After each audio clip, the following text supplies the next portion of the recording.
started working for him, and I'd been working for him for about 3 months. Side note, if you're trying to do the math in your head, I'm 41. Just to give you a heads up if you're trying to do some math in your head right now.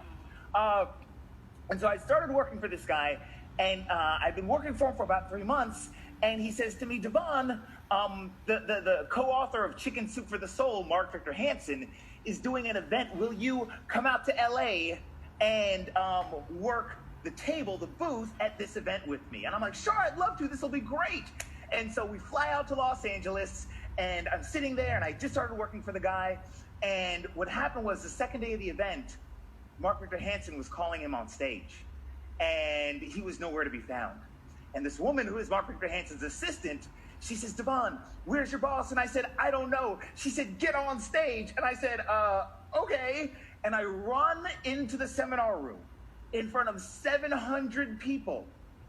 And I run up to the stage just as they're flashing my boss's picture on the screen, and Mark Victor Hansen, the co-author of Chicken Soup for the Soul, is bringing him to the stage, and everybody looks at me like, who the heck is this kid?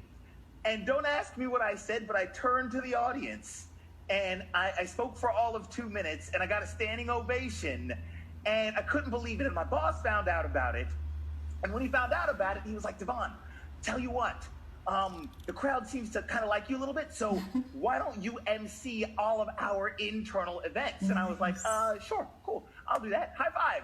And I ended up doing that, and then in 2007, I introduced a gentleman by the name of Russell Brunson, and then that turned into emceeing events later on, like 10 years later, and that turned into stuff with all of these people, the Brendan Burchards and the Rachel Hollises and Tony Robbins and all these other people. And now I'm here on stage in front of you, getting to connect with Amy Porterfield, right? And all of the awesomeness that she provides. But here's the thing, and here's what I want you to get from the story.